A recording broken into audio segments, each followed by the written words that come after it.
Sebelumnya kita akan merenungkan bukan satu bagian biblical passage seperti biasanya, tapi tema seperti yang sudah diumumkan adalah pemahaman ibadah menurut Johannes Calvin. Kita harap meskipun kita secara fenomenally nggak sedang membahas satu biblical passage tertentu, tapi saya harap saudara sebagai jemaat Reform nggak terganggu, karena yang dibicarakan di sini tetap adalah prinsip firman Tuhan. Calvin itu satu teolog yang nggak terlalu tertarik untuk menjadi original, dia nggak tertarik untuk menjadi authentic original seperti banyak teolog di dalam zaman kita ya. Seperti ada pressure yang besar sekali itu become authentic original dan sebagainya. Dia pernah mengatakan di dalam bagian-bagian tertentu Agustinus sudah menulis dengan baik, ya sudah, saya nggak usah tulis lagi gitu, karena Agustinus sudah cukup gitu. Dia adalah seorang teolog Augustinian, sangat mirip seperti Martin Luther. Yang dia lakukan sebetulnya adalah mengontekstualisasikan pemikiran atau pemahaman dari Agustinus itu di dalam zamannya, yaitu di dalam zaman reformasi. Seseorang yang sangat rendah hati, dan waktu kita membaca tulisan-tulisannya kita tahu bahwa dia mengajak kita untuk melihat Alkitab ya, bukan mengajak kita untuk melihat kompleksitas pikirannya dirinya sendiri, itu bukan. Tapi dia menunjuk kepada Kristus, dia menunjuk kepada kekayaan Alkitab. Dia seperti Yohanes Pembaptis yang bukan membawa orang kepada dirinya sendiri, tapi membawa orang kepada kelimpahan yang ada pada Kristus. Ya. Karena itu waktu kita mempelajari tema seperti ini, ibadah menurut Johannes Calvin, sekali lagi yang kita sedang bicarakan di sini sebetulnya adalah pandangan firman Tuhan sebagaimana dimengerti oleh Calvin di dalam konsep kaitan tentang ibadah. Mari kita berdoa minta belas kasihan Tuhan. Tuhan, ketika pada saat ini kami sedang beribadah kepada Tuhan dan kami ingin merenungkan apa itu ibadah melalui pemikiran seseorang yang sudah pernah Tuhan pakai, Tuhan berkati dengan luar biasa. Kiranya Tuhan yang menolong kami supaya ini bukan hanya sekedar menjadi satu teori terhadap apa yang sedang kami lakukan, tapi sungguh-sungguh menjadi satu refleksi yang boleh menghidupkan kami, sehingga kehidupan ibadah kami ini, baik hari Minggu maupun di dalam keseluruhan totalitas kehidupan kami, boleh semakin diperkenan oleh Tuhan. Berkati hamba-Mu, Tuhan memberikan kekuatan dan penopangan kasih karunia Tuhan, dan berkati setiap kami yang hadir boleh merenungkan dengan baik dan juga mengalaminya di dalam kehidupan kami. Demi Yesus Kristus kami berdoa. Amin. Sudah di dalam tulisan Calvin itu kita menjumpai bahwa dia menggunakan banyak images atau metaphors ya, gambaran-gambaran untuk menjelaskan apa itu ibadah. Penggunaan daripada image atau metafor itu menarik ya, apalagi ini di dalam zaman kita ya, dalam zaman modern, postmodern. Kalau dalam zaman modern orang melakukan penjelasan tuh pakai penjelasan definisi gitu ya, proporsional, dijelaskan itu apa gitu, substansinya apa gitu.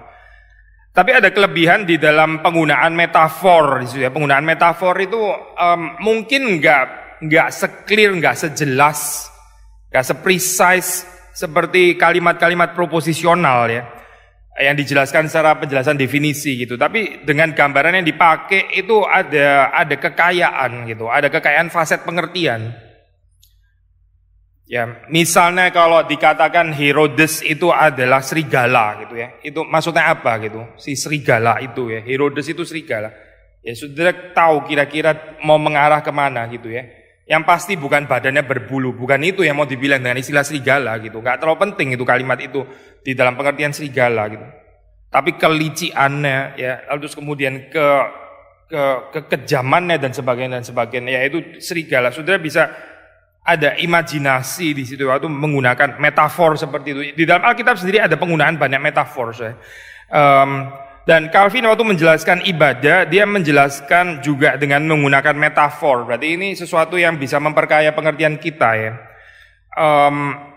Ada 8 ya yang kita mau share hari ini. Ini bukan satu list yang komprehensif mencakup semuanya pasti gitu, tapi paling enggak ya ada 8 images atau metaphors ini sudah cukup kaya ya dalam ini. Maksudnya gini poinnya adalah kita nggak bisa pakai cuma satu atau dua images atau metaphors saja gitu. Karena itu nggak cukup untuk menjelaskan kekayaan atau kelimpahan ibadah. Kita mulai metafor yang pertama ya, atau image yang pertama, yaitu Calvin menggunakan gambaran ladder atau anak tangga ya. Ibadah itu seperti satu anak tangga. Nah, saya bicara tentang anak tangga ini memang kayaknya ya agama mana sih yang nggak bicara anak tangga gitu ya? Seperti kayak nggak terlalu ada yang unik, betul juga sih gitu maksudnya dalam hal ini ya. Dan ya bahkan di dalam kekristenan penggunaan istilah anak tangga itu juga quite common deh, quite common. Maksudnya orang beribadah itu berarti sedang naik ke atas menghampiri Tuhan gitu ya. Sekali lagi bahkan jangankan di kekristenan, di dalam gambaran agama yang lain pun juga gambaran anak tangga ya bisa cocok-cocok saja gitu. Cuma seperti kita tahu ya, bedanya di dalam keunikan atau perspektif pemahaman yang ada di dalam kekristenan itu bukan kita naik ke atas dengan kekuatan kita sendiri, karena nggak ada tangga yang bisa sampai ke surga, itu nggak ada gitu. Tapi di dalam pengertian kita, dan ini juga yang ditekankan oleh Calvin ya, tangga itu sebetulnya kan Kristus itu. Kristus yang membawa kita itu ke atas ya. Tanpa Kristus manusia itu nggak bisa datang ke atas, nggak ada ibadah, nggak mungkin bisa ada ibadah. Yang ada ya cuma orang datang ke gereja saja gitu. Tapi datang ke gereja, apakah betul-betul dia diangkat, ya, apakah dia betul-betul berjumpa dengan Tuhan, apa betul-betul dia mengalami mystic union with God in Christ atau through Christ? Nah itu pertanyaannya gitu. Saya pernah share kepada saudara ya di dalam salah satu ujian ini ya Pak Pendeta itu Pak David Tong berikan satu pertanyaan, menurut saya pertanyaan yang bagus ya, yaitu bicara tentang perjamuan kudus gitu. Jelaskan perjamuan kudus ya dengan kedaulatan Allah gitu. Kita orang Reform kan sangat menekankan kedaulatan Allah memang ya. Coba jelaskan perjamuan kudus kaitannya dengan kedaulatan Allah itu apa gitu. Agak jarang dibahas ya kaitan ini gitu. Apa ya kaitan perjamuan kudus dengan kedaulatan Allah? Kita percaya bersama dengan Calvin waktu di dalam perjamuan kudus itu kan terjadi mystical elevation ya. Orang itu diangkat ke sorga gitu waktu perjamuan kudus. Bukan tanpa iman ya. Bukan tanpa iman. Dan juga bukan tanpa kedaulatan Tuhan. Siapa yang diangkat itu di dalam kedaulatan Tuhan itu. Enggak semua orang diangkat. Ada yang enggak diangkat. Yang nggak beriman, yang nggak peduli, yang naturalistik, yang materialis, yang fisikalis, ya sudah tetap di bawah gitu. Cuma kebaktiannya cuma di Kelapa Gading. Nggak ada koneksi dengan yang di atas gitu. Karena apa? Ya karena nggak ada Kristus di situ. Karena memang dia nggak tertarik juga. Buat dia cuma makan roti dan minum anggur sudah selesai, itu saja gitu. Ini kan cuma urusan yang natural gitu. Tetapi kalau kita mengerti ibadah itu sebagai satu ladder ke atas, memang betul-betul kita diangkat truly elevated, mystically elevated ya, diangkat di dalam atau melalui Kristus. Kita nggak bisa naik sendiri kecuali Kristus yang membawa kita kepada Bapa. He is the only way.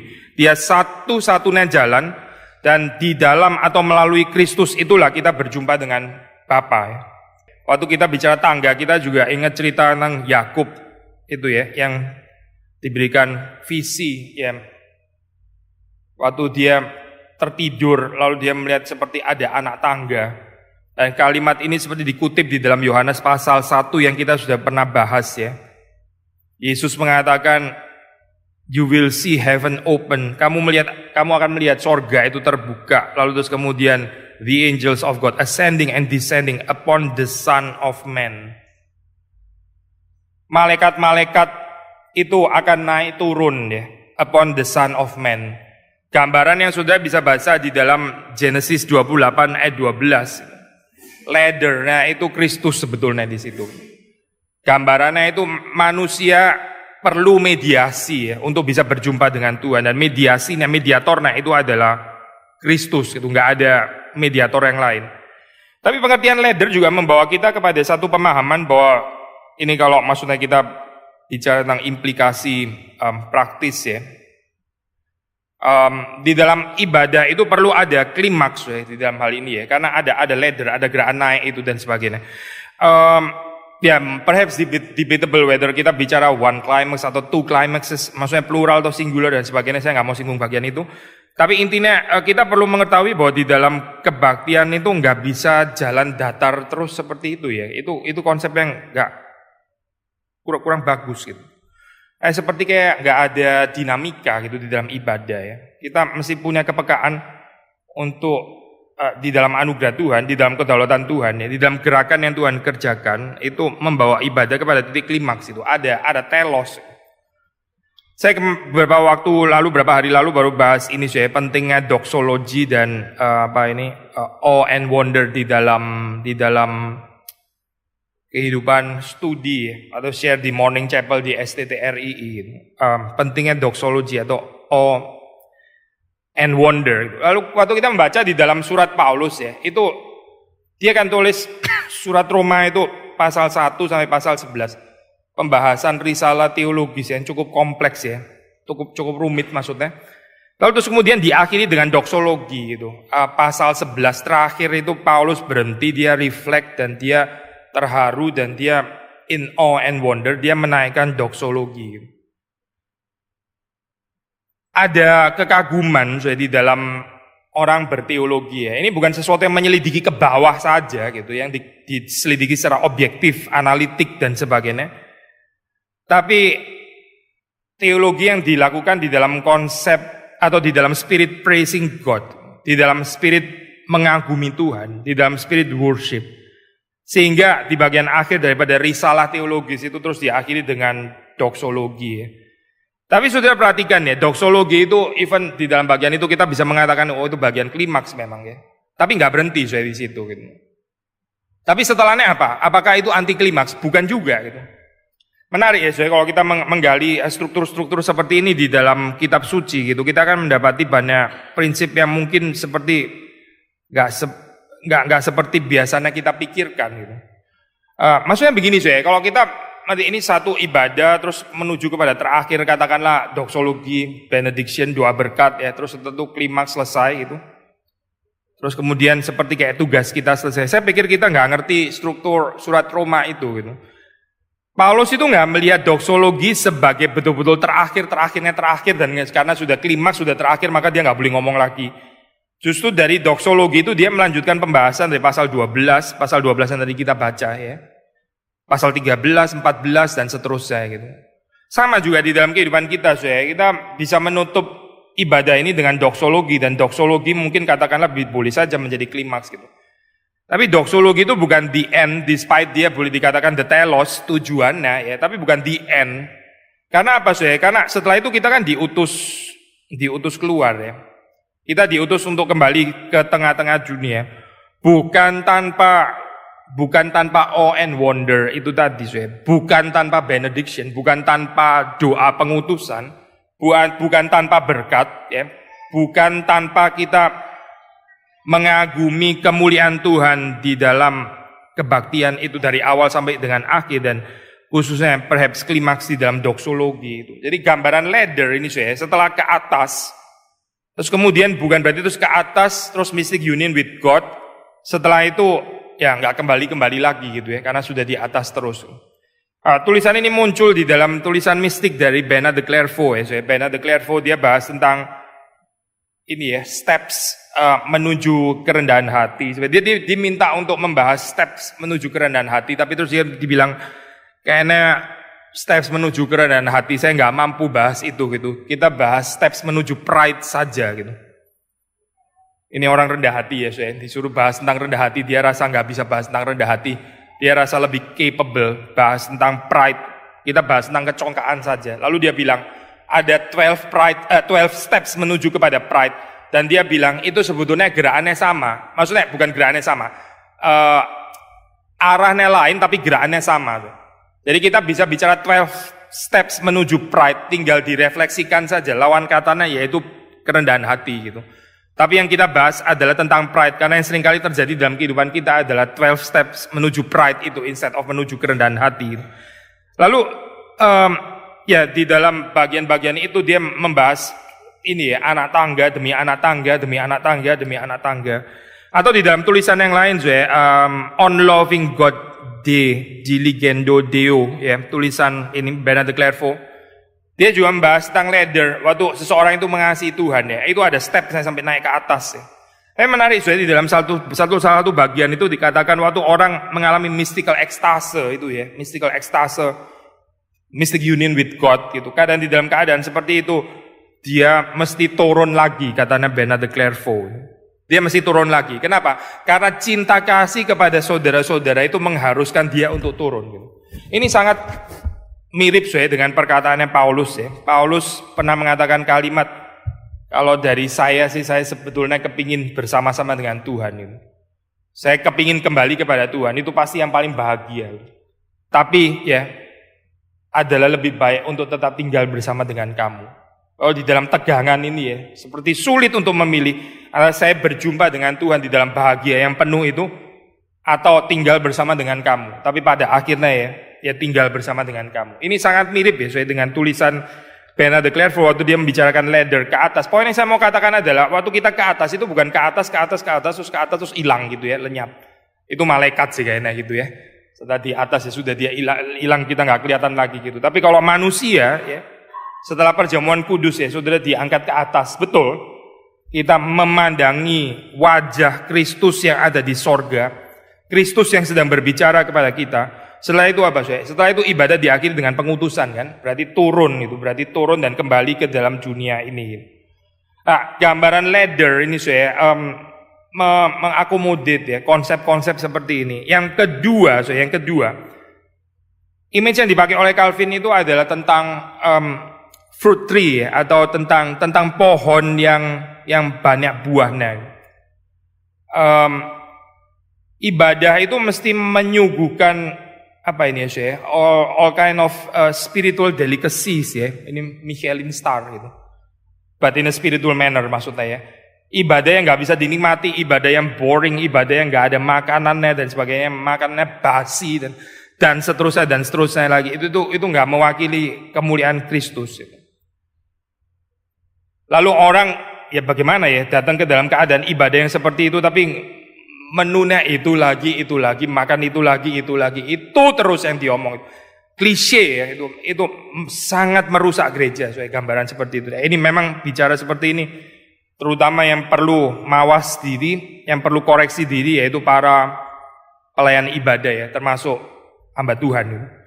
Apakah kita menghidangkan makanan lesat atau menghidangkan makanan 3 hari lalu yang sudah ditaruh di freezer, yang gak habis, sisa-sisa dan seterusnya. Ini persoalan di dalam gereja. Kalau kita gak bisa menghidangkan yang terbaik. Waktu kita membaca di dalam tulisan Luther, ya, ada satu tulisan yang menarik, maksudnya berkaitan dengan bagian ini. Gitu. Luther itu menggambarkan firman Tuhan juga seperti fruit tree. Ya. Saya baca satu kutipan, ya. Dia bilang kalimat seperti ini, saya kutip, ya.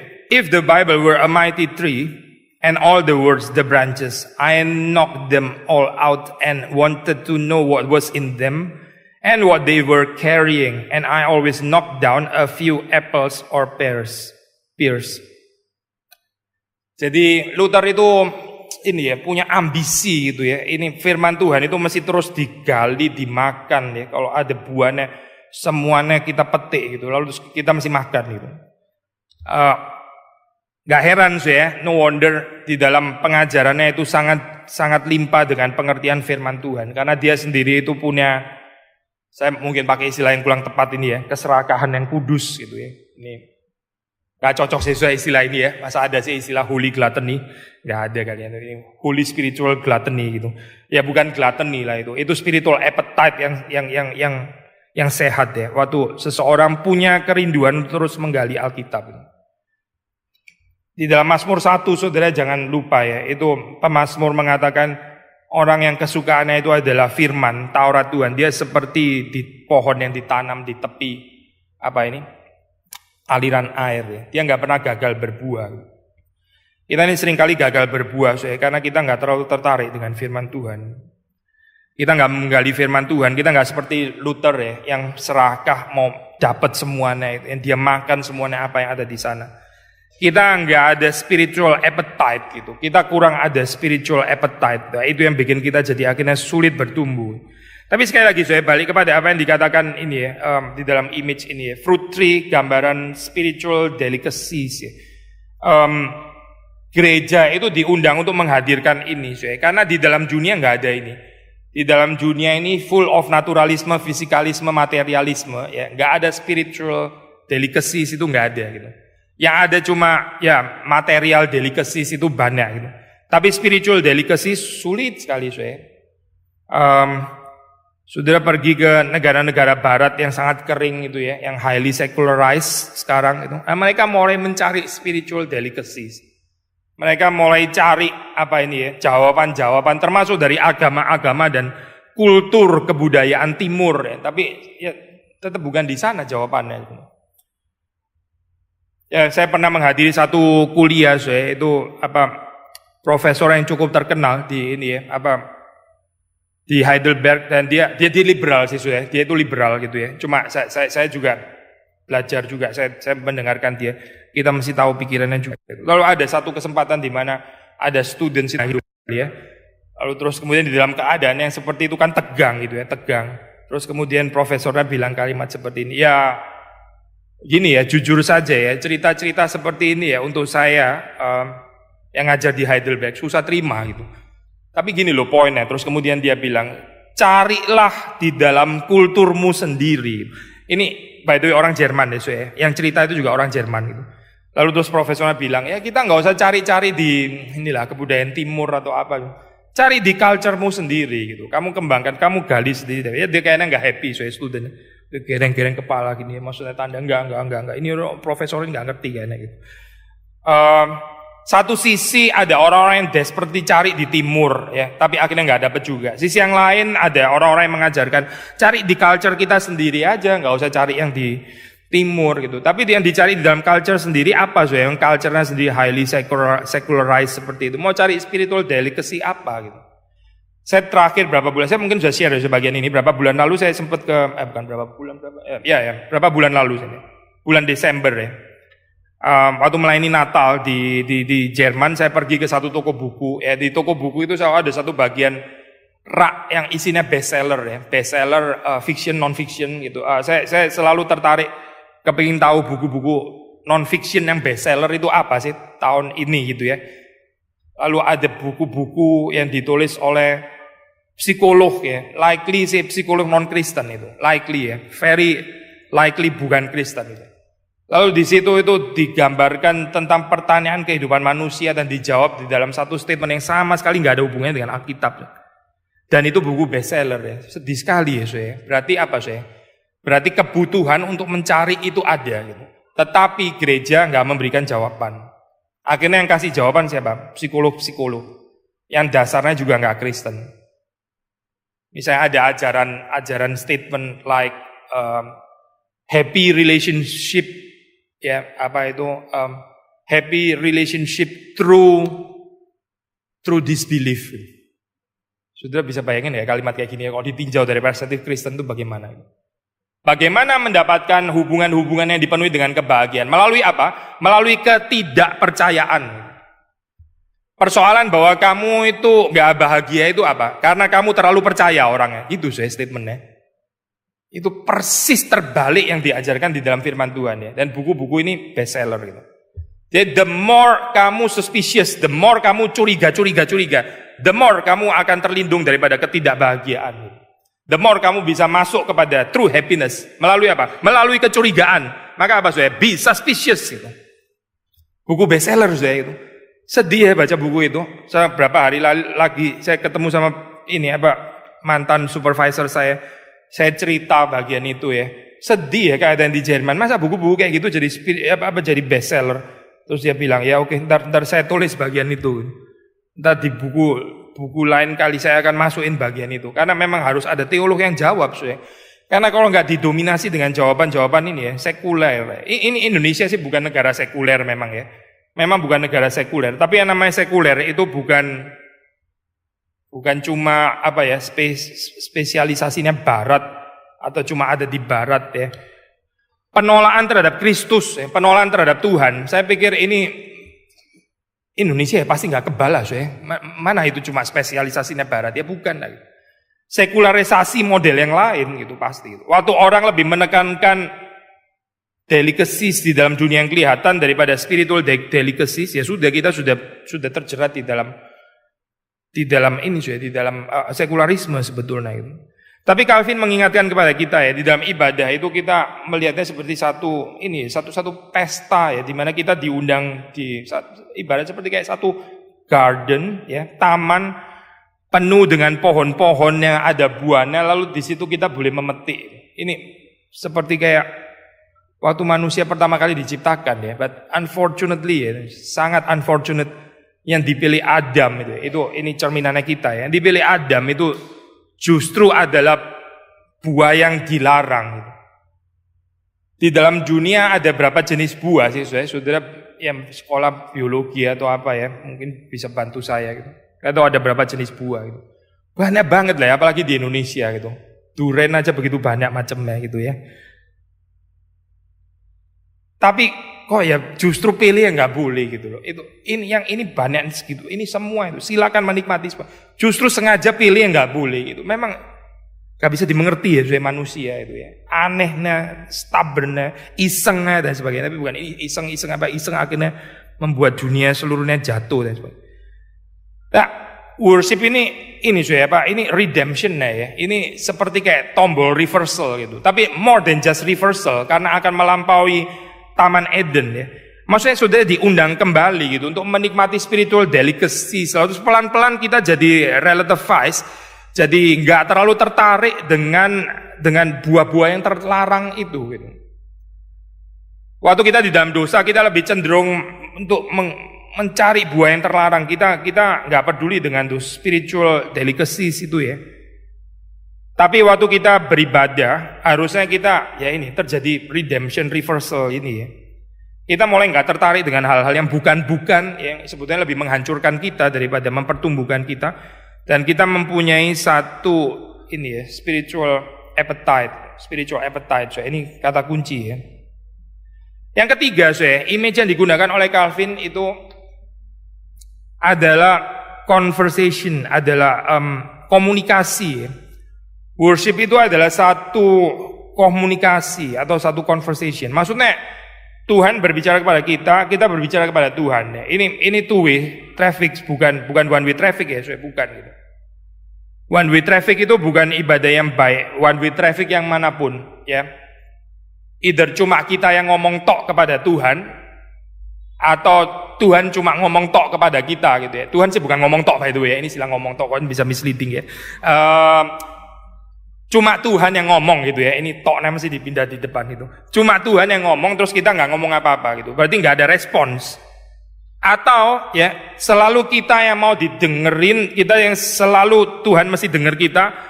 Giliran Tuhan berbicara kita nggak tertarik gitu ya. Kita pokoknya Tuhan denger saya terus saja. Saya ini penuh dengan unek-unek, jadi Tuhan tolong menjadi a shoulder for me to cry on gitu ya. Saya itu perlu satu pundak untuk menangis dan Tuhan dijadiin cuma untuk itu. Setelah itu apa? Ya setelah itu selesai. Saya nggak tahu ya, kecenderungan kita yang mana. Perhaps lebih kepada yang mungkin ya, mungkin dua-dua bisa sih, dua-dua sebetulnya. Tapi kalau kita lihat stereotipnya, ya mungkin di gereja-gereja tertentu seperti kayak pujiannya panjang, doanya panjang ya. Tapi waktu giliran khotbah orang mungkin nggak terlalu tertarik ya, 20 menit saja cukup gitu kan ya. Jadi seperti kayak ini a bit stereotyping, tapi bukan stereotyping nonsense ya, ada poinnya. Maksud saya bukan nggak ada perkecualian gitu loh, perkecualian selalu ada sih. Ya seperti cuma manusia kepingin didengar oleh Tuhan, giliran Tuhan bicara kita, ya sudah cepat-cepat aja lah, kita juga sudah tahu lah kayaknya mau ngomong apa. Itu lagi dan sebagainya. Tapi mungkin yang jadi persoalan di dalam gereja kita bisa adalah sebaliknya gitu. Waktu Tuhan bicara seperti kita mau dengar baik-baik, tapi terus responsnya apa? Responsnya kita apa, pertumbuhannya di mana? Bagaimana kita merespons firman Tuhan gitu? Saya khawatir dengan orang-orang atau jemaat reform yang cuma tertarik dengan khotbah gitu ya. Terus mungkin bisa juga bilang kalimat, wah khotbahnya bagus gitu. enlightening dan sebagainya. Ya tapi terus apa gitu? Terusannya apa setelah itu? Responsnya apa setelah itu gitu? Cuma masuk ke dalam kekaguman-kekaguman doang ya. Seperti kayak saudara sedang pergi ke museum terus kekaguman-kekaguman estetik itu apa? Sudah gitu. Pokoknya ini ya menikmati begitu saja. Banyak orang pergi ke museum seperti itu atau dengar musik di concert hall. Bagus mainnya. Terus apa? Dia setelah itu dia belajar. Ya enggak juga. Dia remain jadi penonton gitu. Dia remain jadi konsumen. Dia tetap jadi penikmat saja gitu. Nggak ada perubahan apa-apa. Setelah itu dia juga nggak belajar piano, belajar biola, enggak gitu. Nggak ada apa-apa sih. Ntar lain kali datang lagi. Ya gitu lagi gitu. Nggak ada conversation di dalam ibadah gitu. Nggak ada two way traffic. Yang ada cuma one way traffic. Either dari atas ke bawah atau dari bawah ke atas. Tapi kalau kita belajar dari Calvin nih, dia bilang di dalam ibadah itu mesti ada konversasi, mesti ada komunikasi. Ini ya saya bicara seperti ini termasuk dalam bagian homiletik. Saya nggak bisa cuma bicara hanya kepada saudara saja tanpa peduli saudara responsnya apa ya. Saya mesti ada kepekaan saudara berespons apa di sini. Ada kalimat-kalimat yang nggak penting, yang nggak cocok untuk di Kelapa Gading ya kita jangan ngomong kalimat itu. Itu preaching itu conversational. Preaching itu bukan satu monolog ya, tapi satu pembicaraan dialog sebetulnya. Saya juga sedang baca saudara, bukan cuma saudara yang sedang baca saya. Tapi terutama Tuhan yang baca kita ya di dalam hal ini. Ini ya, kepekaan ya. Di dalam konversasi itu perlu kepekaan. Gitu. Ada orang nggak peka ya di dalam konversasi saudara tahu ya, hopefully itu bukan saudara dan saya gitu. Ada orang yang waktu di dalam pembicaraan dia terus bicara sendiri dan bicara tentang dirinya sendiri, keluarganya terus gitu ya. Waktu orang mulai bicara dia timpalin lagi, balik lagi bicara tentang dirinya lagi, terus kayak gitu terus. Ya, ada orang bicara tentang dirinya sendiri bisa berjam-jam, tapi dengar pembicaraan orang lain cuma tahan 5 menit gitu. Itu orang egois ya, betul-betul saya orang egois yang cuma mau didengarkan saja gitu. Di dalam ibadah saya itu menolong kita untuk nggak menjadi orang-orang egois seperti itu gitu, yang cuma one way traffic ya. Apapun one way trafficnya. Gitu. Tuhan bicara kita nggak gubris, nggak ada respons. Atau mungkin kita bicara terus tapi kita nggak tertarik mendengarkan apa yang Tuhan mau sampaikan kepada kita. Yang keempat itu adalah gambaran mirror ya, gambaran mirror. Ini saya cuma tinggal mengulang apa yang sudah dikhotbahkan Pak Jethro beautifully di dalam pembahasan tentang Yunus itu ya. Salah satu khotbah yang sangat indah. Sudah masih ingat kan ya? Orang cenderung lihat Yunus itu siapa ya, ini historical nggak historical. Mata kita tertuju untuk mengenal Yunus. Itu perspektif window namanya, perspektif jendela. Kita di dalam dunia di luar itu seringkali mau mengenal segala sesuatu itu dari perspektif window. Maksudnya kita itu mau observe, kita mau analisa, kita mau tahu the things outside of us, hal-hal yang di luar diri kita ya. Tapi waktu kita berhadapan dengan Tuhan, ya memang Tuhan itu juga extranos ya, dia outside of us betul juga. Tetapi waktu kita berhadapan dengan Tuhan, tidak bisa tidak ya, seperti dikatakan oleh Calvin, seperti dikatakan oleh reformator yang lain ya, kita akan melihat diri kita sendiri. Ini satu cermin. Ya, Pak Jethro sudah jelaskan bedanya cermin sama jendela, sudah tahu kan ya. Kalau jendela ya saudara lihatnya keluar itu. Kalau cermin ya saudara lihat diri sendiri. Di dalam pemahamannya Calvin tentang ibadah ibadah itu harus jadi cermin. Saudara kalau beribadah tapi saudara nggak bercermin, saudara nggak melihat diri saudara di dalam terang firman Tuhan dan di dalam perspektif kemuliaan Tuhan dan seterusnya, kita nggak mungkin bertumbuh.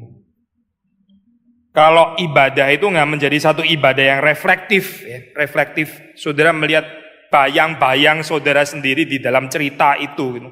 Saudara melihat diri saudara. Ini bukan narsisisme ya, by the way, bukan itu loh maksudnya itu. Tapi di dalam pengertian yang positif itu. Saudara melihat diri saudara sendiri, saudara melihat keluarga saudara. Saudara melihat ini yang sedang dibicarakan adalah gereja saya, bukan gerejanya orang lain gitu. Itu berarti ada mirror di dalam ibadah saya. Tapi kalau kita terus lihat yang di luar, di sana, di kanan, di belakang, ini keluarganya orang lain, untuk dia dan sebagainya, berarti nggak ada mirror di situ. Nggak ada cermin di sana. Yang ada cuma kaca-kaca yang kita bisa melihat keluar. Sekali lagi, ya, waktu kita berhadapan dengan Kristus, waktu kita berhadapan dengan Tuhan, itu selain kita mengenal Dia, ya, Dia akan membawa kita untuk melihat kita, ya, bukan melihat kita dari perspektifnya kita.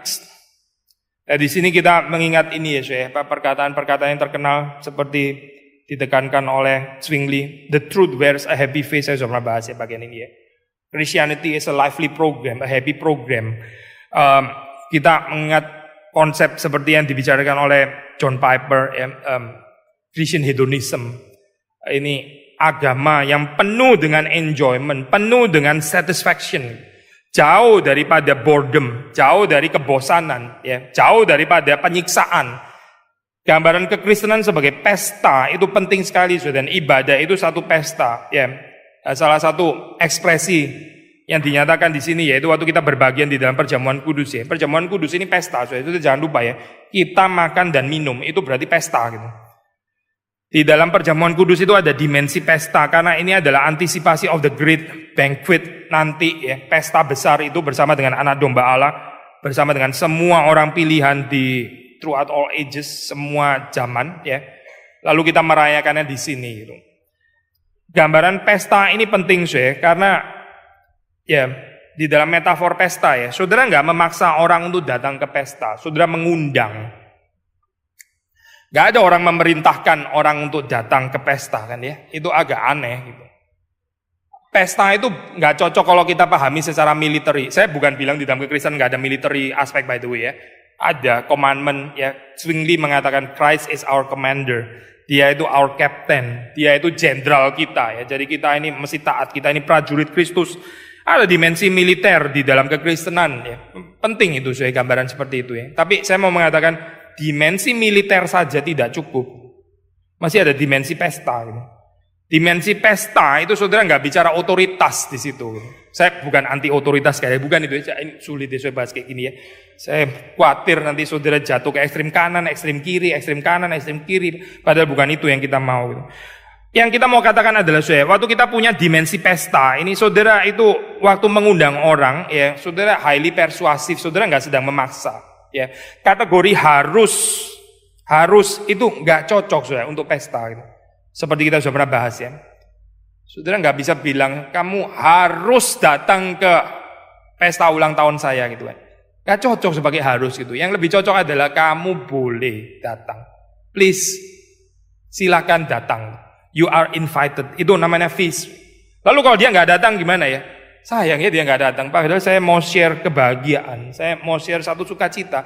Saya bukan mau minta tolong dia untuk ngepelin rumah saya gitu, bukan. Saya mau share ini kok, share hal-hal yang menyenangkan. Tapi dia nggak mau datang, ya too bad ya. Itu pity untuk dia ya, kasihan dia nggak bisa berbagian. Itu ada kesedihan ya, ada kesedihan ya. Dan bukan marah-marah, bukan marah-marah.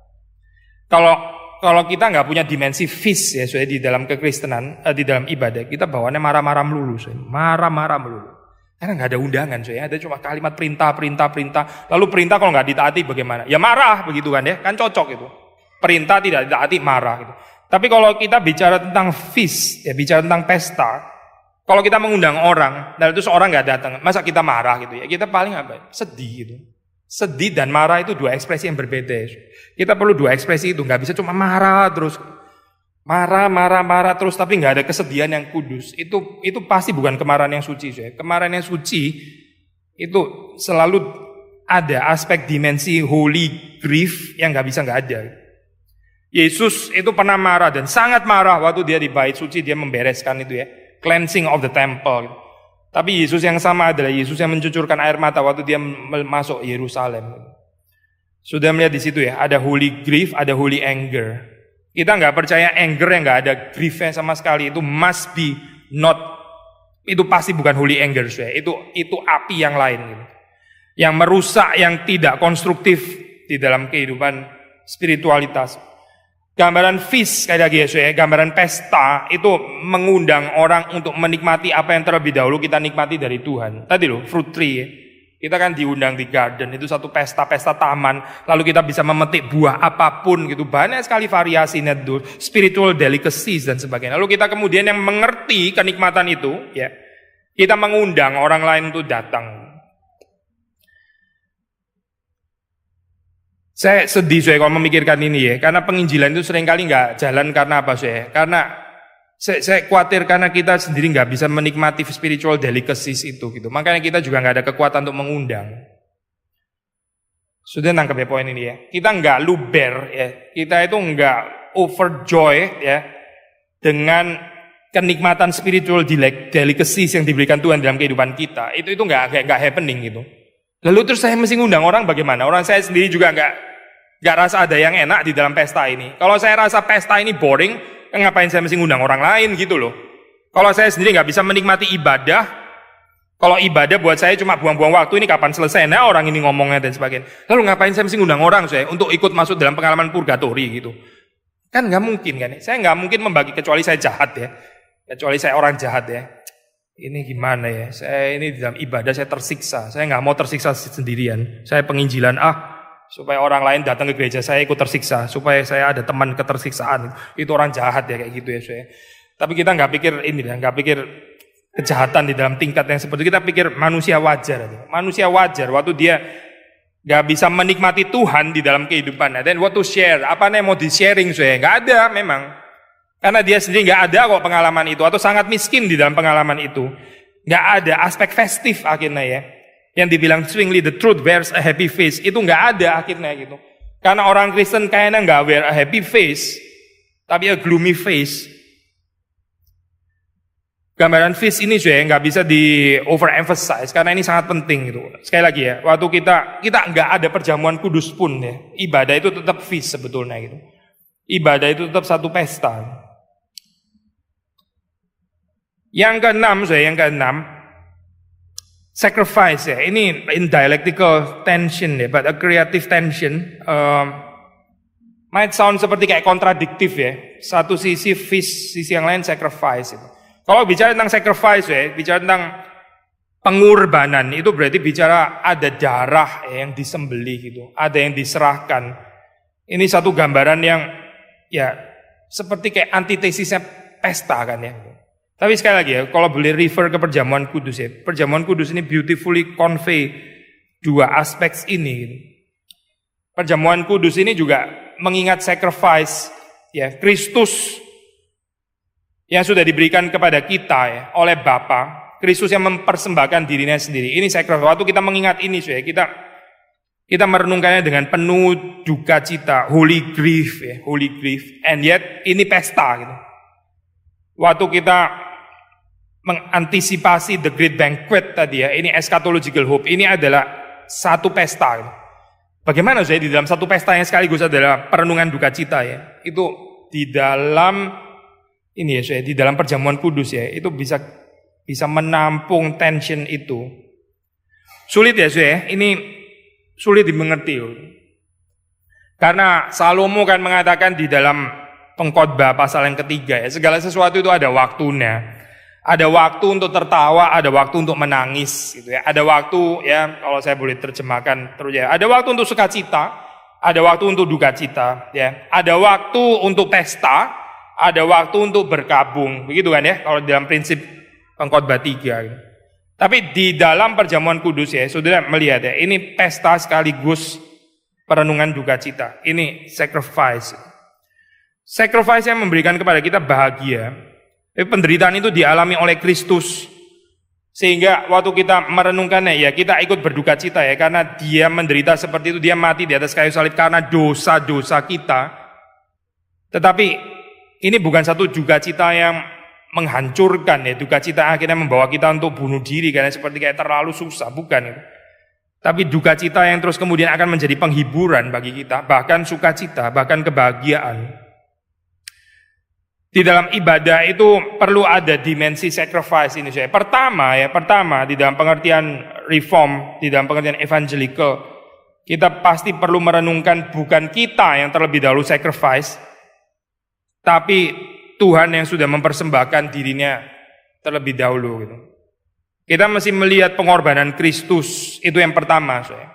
Tapi orang yang sungguh-sungguh mengerti pengorbanan Kristus, itu dia terus-menerus present himself atau herself to be a living sacrifice. Dia akan terus-menerus mengorbankan dirinya, mempersembahkan dirinya sebagai korban yang hidup.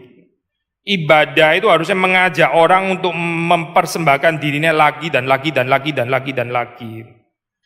Itu satu undangan kebahagiaan. Balik lagi tadi ke feast tadi ya. Ini bukan satu pengorbanan yang setelah saudara mengorbankan diri terus kemudian Allah dengan begitu kejamnya akan menghancurkan kehidupan saudara. Bukan saya, tapi ini undangan untuk bisa mempersembahkan diri sendiri. Ini juga adalah in itself a feast. Ini juga undangan pesta sebetulnya itu. Undangan kebahagiaan. Kita kalau nggak mau mempersembahkan diri kita sepenuhnya di dalam tangan Tuhan ya, kita mengalami berbagai macam kecelakaan. Jangan ditukar, jangan ditukar. Orang yang nggak mau mempersembahkan kehidupannya sepenuhnya di dalam tangan Tuhan, dia akan mengalami berbagai macam duka cita yang dialami oleh dunia ini. Tapi barang siapa yang mengikut Tuhan, dia mempersembahkan seluruh hidupnya bagi Tuhan, dia yang mengalami bahagia sejati. Dia yang mengalami pesta rohani ini. Tapi dunia membalik cerita Injil ini. Dibilang katanya ikut Tuhan itu susah lah, ikut Tuhan itu banyak penderitaannya. Ya. Memang ada penderitaannya betul, banyak pergumulannya betul juga. Tapi seolah-olah dunia mau mengatakan ikut saya saja, ikut dunia saja, hidupmu lebih berbahagia. Ada satu orang saya pernah datang kepada Charles Spurgeon waktu Charles Spurgeon setelah selesai khotbah, lalu dia merasa seperti kayak sangat tergerak gitu ya. Dia rasa wah ini yang dibilang Spurgeon menggerakkan juga. Lalu dia menghampiri Spurgeon setelah Spurgeon khotbah, dia bilang yang lu bilang itu saya tertarik sekali. Saya kepingin loh sebetulnya jadi Kristen setelah dengar kamu punya khotbah gitu ya. Saya kepingin jadi orang Kristen. Tapi bagaimana ya?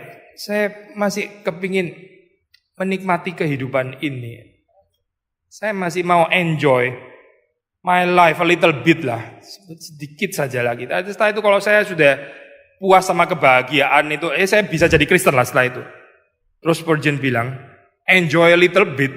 Kamu mau enjoy your life a little bit. Kalau saya sih nggak mau enjoy a little bit.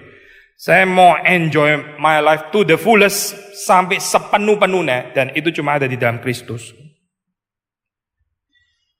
Kenikmatan hidup yang paling tinggi itu cuma ada di dalam Kristus ya. Bukan waktu kita tidak mempersembahkan diri lalu saudara bisa ada me time, saudara bisa menikmati diri sendiri dan sebagainya. Itu konsep ngawur ya, bukan konsep yang kita terima dari Alkitab itu. Itu gospel undangannya dunia. The gospel of the world itu kabar baiknya dunia yang sebetulnya bukan kabar baik, kabar buruk sebetulnya. Sacrifice, sekali lagi ya, kalau kita mempersembahkan diri, ya berarti kita mengerti ya, apa artinya Kristus yang sudah mempersembahkan dirinya. Saya mengulang lagi ya, itu apa waktu Heidelberg Katekismus membicarakan tentang fungsi imam ya, di dalam kehidupan orang Kristen, ya juga menyatakan prinsip yang sama ya. Yesus itu nabi, imam, raja, dia punya jabatan imam ya. Dia mempersembahkan dirinya sebagai living sacrifice. Dia mati di atas kayu salib. Lalu kita ini disebut Christian. Ya, Christian, istilah Christian itu dari kata Christ. Christ itu the anointed, yang diurapi. Dia itu Mesias. Diurapi itu berarti nabi, imam, raja. Lalu kita disebut Christian, orang Kristen. Itu maksudnya apa? Kita berbagian di dalam pengurapan Kristus. Berarti apa sih? Berarti kita juga punya fungsi imam, nabi, dan raja. Lalu waktu Katekismus Heidelberg membicarakan tentang fungsi imam, dia mengatakan apa? Kalau kita berfungsi sebagai imam, ya berarti kita present ourselves as living sacrifice. Seperti Kristus. Yang kedua, kita menjadi pendoa-pendoa syafaat. Itu berarti kita mengerti, kita punya fungsi imam. Gereja yang punya fungsi imam, itu berdoa syafaat. Bukan berdoa untuk dirinya sendiri, tapi berdoa untuk gereja yang lain, berdoa untuk masyarakat, berdoa untuk dunia ini. Itu gereja yang menjalankan fungsi imam. Gereja yang terus bicara untuk, terus mendoakan dirinya sendiri. Itu gak ada fungsi imam ya. Dia terus berdoa hanya untuk dirinya. Itu seperti kayak keluarga yang setiap kali berdoa, dia berdoa terus untuk keluarga. Itu tok. Berarti gak ada fungsi imam di sini. Ya boleh juga sih dimengerti fungsi imam secara pribadi ya. Saya sebagai ayah mendoakan anak, mendoakan istri. Ya oke lah fungsi imam itu. Tapi fungsi imam juga bisa dihayati di dalam level yang lain ya. Keluarga yang punya fungsi imam, dia bisa memediasi keluarga yang lain, yaitu fungsi imam. bukan cuma secara individual, tapi di dalam level of family, di dalam level gereja, dia mendoakan gereja yang lain, ya, bukan berdoa hanya bagi gereja sendiri, tapi mendoakan gereja. Berarti dia ada fungsi imam, seperti Kristus. Kristus nggak berdoa untuk dirinya sendiri kan ya, Kristus berdoa untuk saudara dan saya. Itu namanya imam. Yang ketujuh adalah ratification of a covenant. Di dalam teologi reform kita tahu ya, konsep covenant ini penting sekali gitu, konsep perjanjian. Tapi waktu dikatakan ratifikasi itu maksudnya ini ya, pembenahan gitu. Restoring covenant. Ini berarti di dalam pengertian ini ratification of covenant yang di-assume di dalamnya itu adalah covenant ini sudah di broken gitu. Makanya perlu ratifikasi. Waktu kita datang kepada Tuhan ya, kita mesti jelas ya, kita ini covenant breaker. Orang-orang yang mengingkari perjanjian dengan Tuhan, kita ini covenant breaker. Waktu kita datang kepada Tuhan, kita ternyata bukan adalah orang-orang religius yang menjaga covenant dengan Tuhan itu. Kita nggak betul-betul hidup sebagai yang sungguh-sungguh dimiliki Tuhan. Perhaps kita juga kurang menikmati Tuhan sebagai milik kita. Itu covenant kan intinya itu ya. Tuhan milik saya milik Tuhan. Itu covenant namanya gitu. Ya, sebagai covenant breaker, saya gagal menikmati Tuhan sebagai milik yang paling penting di dalam kehidupan ini. Dan saya juga gagal memberi diri saya untuk dimiliki sepenuhnya oleh Tuhan dan dinikmati oleh Tuhan. Di dalam gambaran seperti ini, waktu kita beribadah, ada ratifikasi of covenant, maksudnya apa? Ada forgiveness of sins. Ada berita pengampunan dosa. Ini penting ya, Di reform ini, itu kalau kita nggak berhati-hati, kita bisa gampang sekali slip masuk kepada ini so-called higher life preaching atau higher life movement. Kita mengajak orang untuk betul-betul mengasihi Tuhan, untuk menginjili, untuk mendedikasikan hidup dan sebagainya. Tapi semuanya terdengar seperti kayak Taurat baru. Gitu. Nggak ada pemberitaan kasih karunia. Gitu. Saudara seperti kayak terus-menerus didorong jadi orang-orang yang jadi high achiever, great achiever, orang-orang sukses, termasuk di dalam hal-hal rohani. Saudara adalah orang yang doanya lama, saudara banyak penginjilan, saudara selalu datang di ini dan itu dan saudara fully synchronized dan seterusnya. Akhirnya bergeser jadi higher life movement. Saudara nangkep nggak ya poin ini ya? Jadi seperti membebani orang tapi nggak bicara tentang good news. Ini nggak mengundang orang-orang yang gagal. Seperti nggak ada tempat untuk orang-orang yang bukan great achiever, yang biasa-biasa saja. Nggak ada tempat itu. Karena apa? Ya karena nggak ada Injil.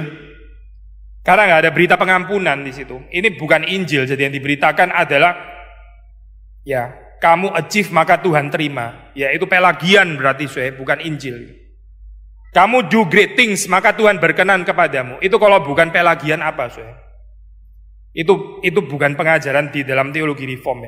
Tapi ini, ironically, ini reform kalau nggak hati-hati, gampang sekali bergeser ke sana, Mengapa, Karena di dalam konsep teologi reform ada konsep tentang penggunaan hukum Taurat yang ketiga, third use of the law. Itu bagi orang-orang percaya. Jadi, kalau Luther kan penekanannya, Taurat itu menolong kita untuk mengetahui bahwa kita orang berdosa dan karena itu kita perlu Injil. Taurat itu waktu kita berhadapan dengan Taurat, saya tahu saya nggak bisa mengasihi Tuhan sepenuhnya. Karena itu saya perlu belas kasihan Tuhan. Itu the theological atau spiritual use of the law ya. Paulus, Luther, Calvin juga pasti percaya ini ya. Tapi lebih daripada orang-orang Lutheran, itu orang-orang Reform menekankan setelah manusia diselamatkan, dia itu sebetulnya dikembalikan lagi kepada Taurat. Ini bicara the educational use of Torah. Jadi kita justru sekarang diundang untuk bisa menaati Taurat dengan joyfully, delightfully, dengan bebas. Bukan sebagai satu beban yang berat, tapi seperti Yesus katakan, ini adalah beban yang ringan. Karena hati kita itu sudah dirubah. Waktu saudara beribadah misalnya ya, itu bukan satu perintah yang membebani saudara mesti ibadah lagi, mesti bangun pagi lagi. Bukan tapi saudara joyfully datang ke ibadah karena saudara tahu ini pesta. Nah itu berarti saudara mengerti the third use of the law. Tetapi memang kita kan masih berdosa ya. Kita juga masih di dalam tubuh yang masih berdosa ini. Sekalipun Yesus sudah sepenuhnya menebus kita daripada. Tapi selama kita masih di dalam dunia, kita masih bergumul dengan kuasa dosa ini. Nah, kuasa dosa ini menjadikan apa yang ringan itu jadi berat. Gitu. Sehingga ini akhirnya terus kalau ya kita nggak cukup merenungkan anugerah Tuhan, ya itu sih yang terjadi akhirnya undangan-undangan yang menyenangkan itu akhirnya jadi beban. Gitu. Jadi sesuatu yang akhirnya lebih sifatnya itu pressurizing kita, menekan kita ya daripada membebaskan, daripada liberating.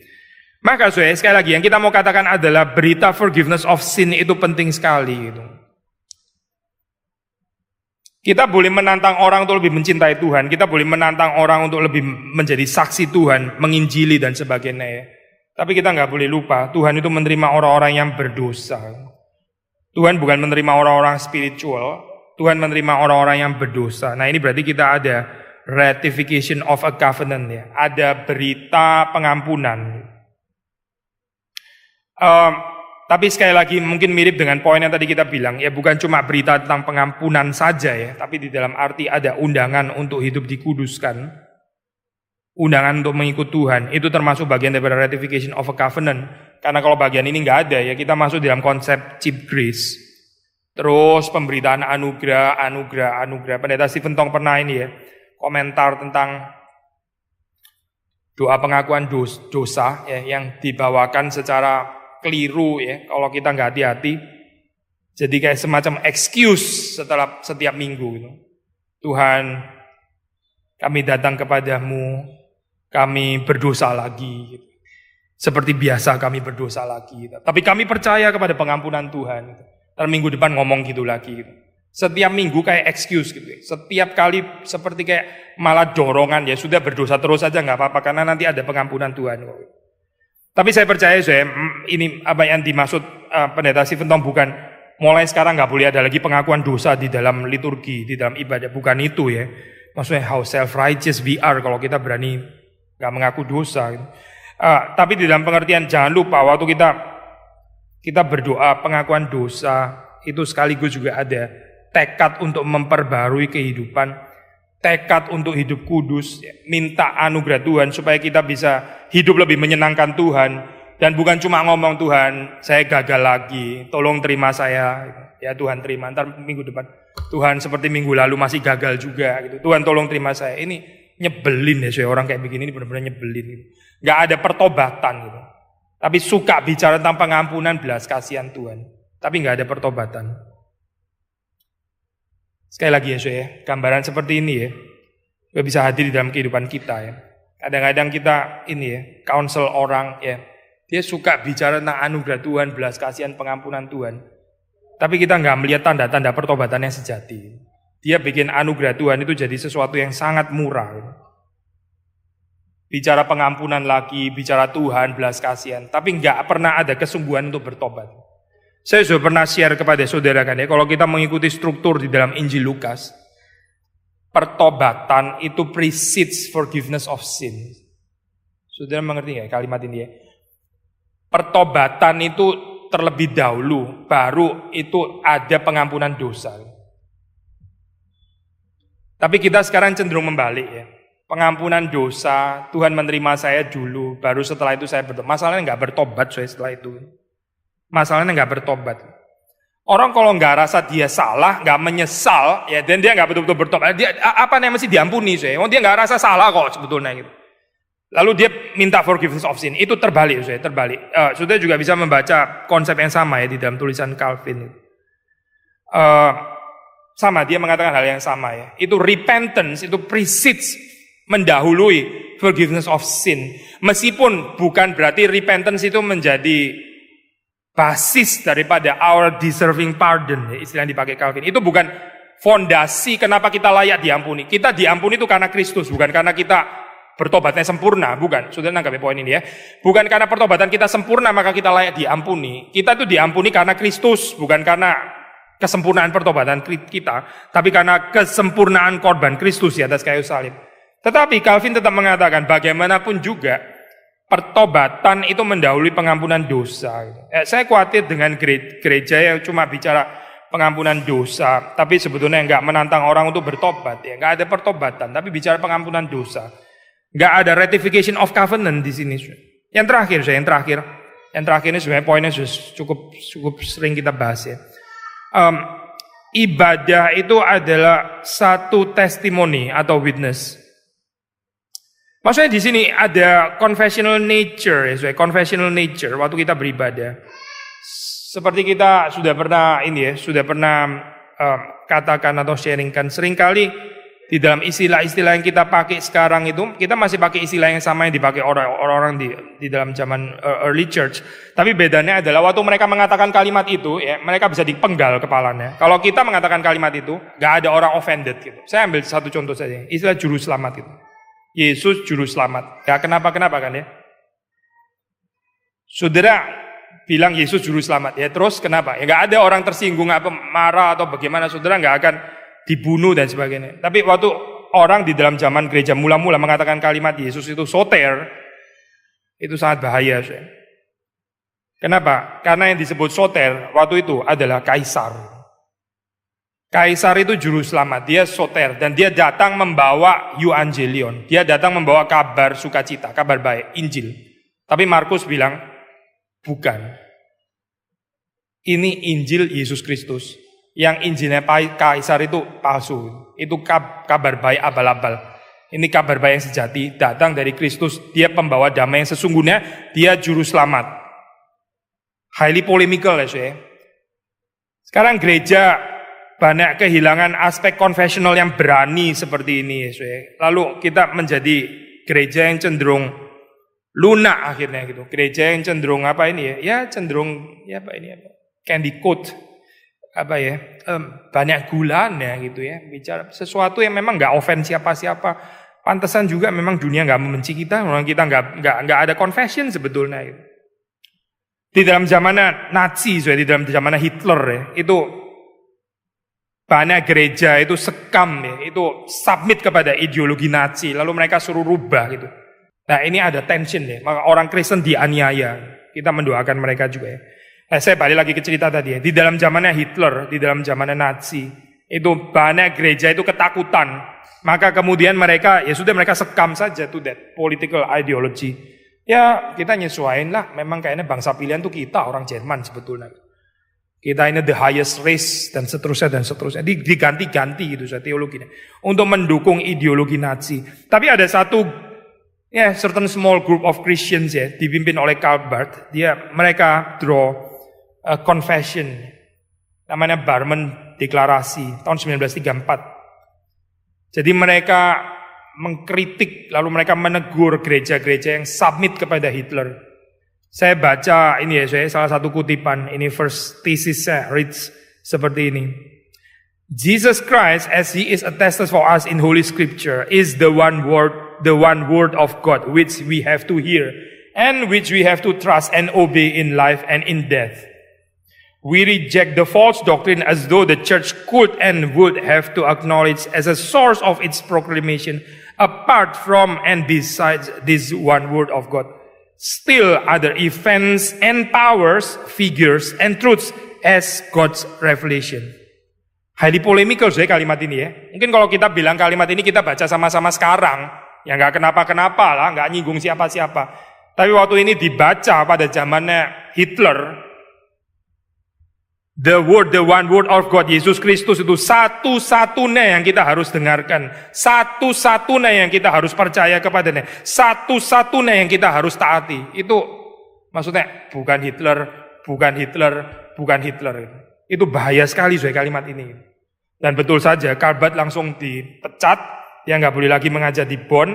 Akhirnya dia mesti ke Basel. Dia mengajar di Basel. Ya, dia orang Swiss, orang Jerman sendiri dimasukin kamp konsentrasi seperti Bonhoeffer dan teman-teman yang lain. Maksudnya apa sih? Kalau kita bicara ini sih, ada confessional nature, ada witness, ada testimony. Kita akan melihat gereja itu courageously bersaksi di tengah dunia. Saudara dan saya di tengah-tengah dunia itu ada keberanian ya untuk menyaksikan kebenaran, dan itu sudah pasti ada resikonya. Tapi garam itu nggak akan pernah memberikan rasa kalau nggak larut, ya. Nggak ada garam yang terus mau utuh, ya. Ya sudah nggak pernah ada rasa asin. Dia nggak bisa mencegah kebusukan. Kebusukan akan terjadi terus karena nggak ada garam yang mau larut di situ. Garamnya nggak berfungsi. Ya, Yesus bilang itu nggak ada gunanya selain diinjak-injak gitu. Karena dia sudah kehilangan fungsinya. Maka yang dibilang yang diajarkan dalam firman Tuhan yang ditekankan oleh Calvin ini penting sekali ya. Worship itu is a testimony. Ada perbedaan antara confession of faith dengan catechism. Ya, ini ada perbedaan ya. Jadi kalau saudara membaca itu ada yang disebut Belgic Confession ya, Westminster Confession, ada Second Helvetic Confession, yaitu confession itu, pengakuan iman ya. Tapi ada yang namanya Heidelberg Catechism ya, ada Westminster Shorter Catechism, Larger Catechism, ada Small Catechism dari Luther, ada Genevan Catechism dari Calvin dan sebagainya. Katekismus dan confession itu mirip, tapi ada bedanya. Bedanya apa? Kalau katekismus itu penekanannya itu lebih kepada pengajaran. Jadi untuk mengajarkan kepada jemaat. Tapi confession itu by nature itu harusnya polemical. Confession itu kita bikin satu statement yang terus kemudian gak enak didengar oleh dunia. Itu namanya confession. Confession itu ada aspek yang menegur ya, ada keberanian menyatakan iman kita secara apa adanya. Dan ini seringkali berbenturan dengan pengajaran-pengajaran sesat dengan apa yang disembah di dalam dunia. Itu confession. Confession itu ya. Waktu Yesus berada di dalam dunia, dia confess sebagai the true Son of God. Itu confession. Waktu rasul-rasul percaya Yesus sebagai anak Allah, itu confession. Maksudnya bukan kaisar dan sebagainya. Nah, saudara dan saya kita diundang untuk menyaksikan ini ya, baik di dalam ibadah kita as a confession, tapi juga di dalam keseharian kita, karena keseharian kita itu juga ibadah di hadapan Tuhan. Hati-hati kehilangan natur confession pengakuan ini, kita akhirnya jadi gampang sekali submit kepada dunia, lalu terus kemudian kita nggak bisa lagi dibedakan dengan dunia. Tuhan mengampuni kita ya, kiranya Tuhan menolong kita untuk bisa kembali memperbaiki, mengoreksi apa yang Tuhan mau terjadi dalam kehidupan kita. Mari kita masuk dalam doa. Tuhan, kami bersyukur untuk apa yang kami bisa pelajari daripada orang-orang yang terlebih dahulu dikasih Tuhan dan mengasihi Tuhan. Dan kami berdoa supaya kami dengan rendah hati bisa mengikuti jejak kaki mereka, sebagaimana mereka juga mengikuti jejak kaki Tuhan. Kami berdoa supaya Tuhan terus mereformasi kehidupan ibadah kami, semakin berkenan kepada Tuhan, semakin menyenangkan Tuhan, dan kami juga bisa menjadi saksi yang lebih baik lagi di tengah-tengah dunia ini. Terima kasih Tuhan, Kau sempurnakan kami semua. Engkau memberikan pengampunan di dalam kegagalan kami, memberikan kepada kami pertobatan yang sejati. Demi Yesus Kristus kami berdoa, kami bersyukur. Amin.